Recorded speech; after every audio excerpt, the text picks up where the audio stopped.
a impressão inicial, a gente sempre respeitando a presunção da inocência, tem que passar pelo devido processo legal, pelo contraditório, etc. Mas é evidente que a impressão inicial é bastante desfavorável a ele. Você tem uma série de elementos, de circunstâncias que somadas revelam um quadro desfavorável. A prova penal, a gente pensa sempre muito em prova como se fosse um elemento cabal e irrefutável, mas é sempre importante pensar na prova como conjunto probatório, conjunto de elementos que formam o corpo de provas, etc. Então, quando a gente analisa isso, tem um remédio no sorvete, tem um outro remédio na bolsa dele, isoladamente nada leva a ele. Ela poderia ter consumido aquilo, ela poderia ter se matado, poderia ser uma terceira pessoa, elucubrando, eu poderia pensar em um monte de coisa, mas quando eu reúno todos os elementos, então ele tinha um remédio que não tem justificativa para que ele tivesse na bolsa, esse remédio tem um efeito lesivo muito grande, é capaz de causar morte, tem um remédio no pote de sorvete, precisa confirmar se ela de fato ingeriu, através do exame do cadáver, toxicológico, etc. Houve um assodamento na hora de fazer aparentemente o atestado de óbito, não houve da parte dele uma postura de tentar reanimar, massagem cardíaca, etc. Então o conjunto inicial, insisto, sempre respeitando a presunção da inocência, mas o conjunto inicial é desfavorável a ele, é bastante contundente nesse primeiro momento e o coloca realmente como um suspeito do crime, uma situação bastante complicada para ele, Esse caso lembra muito um caso que aconteceu aqui em São Paulo, aonde o marido também vai, infelizmente matar a esposa, uma mulher também saudável, uma mulher que era atleta, e ela é encontrada, de bruços em cima do chão, e todo mundo acha aquilo uma morte estranha. Por que aquela mulher teria também, um infarto? Aí, quando aquele corpo é levado para o Serviço de Verificação de Óbito, que é o SVO já encontra marcas que não eram marcas, simplesmente de um infarto do miocárdio. Seria ali marcas de asfixia, que eles encaminham aquele corpo aí já para o IML para fazer uma perícia mais aprofundada. Olha que estranho, ele é médico, a esposa, também jovem, uma enfermeira, aparentemente não tinha doença nenhuma, saudável, Por que ela também não foi encaminhada para o Serviço de Verificação de Óbito, para saber do que de fato ela havia morrido? Porque ele, como um médico socorrista, não sei se ele é a pessoa que vai dizer, olha, ela realmente morreu, essa é a causa mortis. Eu acho que o caminho correto seria o SVO. E no SVO, porque quando você chega lá, se eles encontram, não é isso, Alessandra, sim, algo de errado, esse corpo é encaminhado para o IML, para aí sim fazer, esse seria o procedimento correto.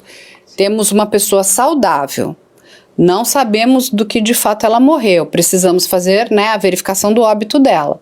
Dali, eles encontram algo errado, aquilo vai para o IML. Sim. Mas nada disso aconteceu. Já tinha, tá aqui, morreu.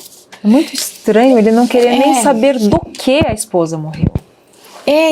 De novo, lembra também aquele caso daquele promotor em Minas, que também corre, pega um atestado de óbito, enfim, a mulher também tinha furos no corpo,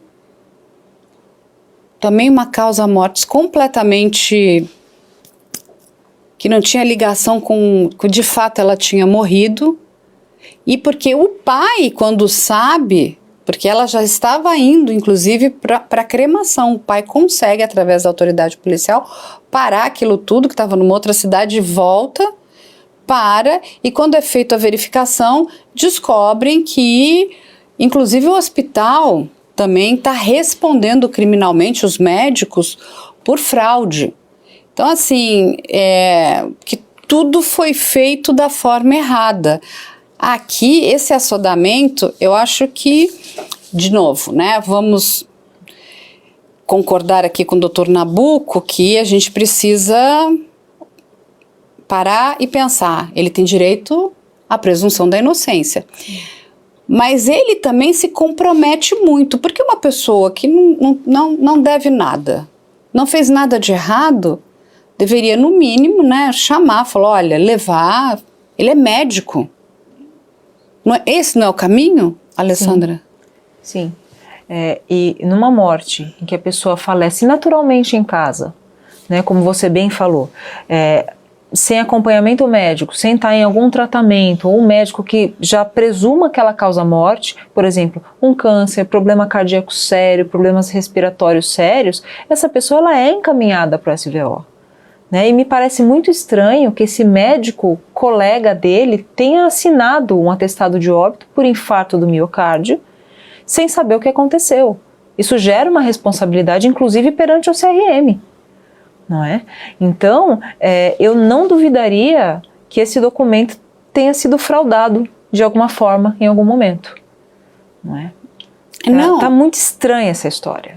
Não, todo o contexto é estranho, né? Porque quando a gente já viu muitas pessoas que realmente não cometeram crime algum sendo colocadas como culpadas. Mas até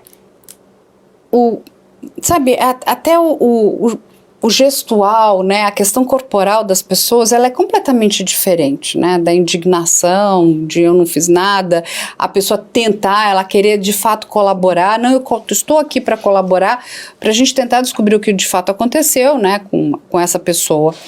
Mas aqui, no caso dele, é complicado, ele é médico, ele tem um remédio que ele não poderia ter dentro da bolsa dele, né, aquele remédio não poderia estar com ele, não pode deixar o local, né, o hospital, ou seja, a ambulância. Encontrado um medicamento no sorvete. Depois, dá-se a falta de um outro medicamento que deveria estar dentro da ambulância de resgate.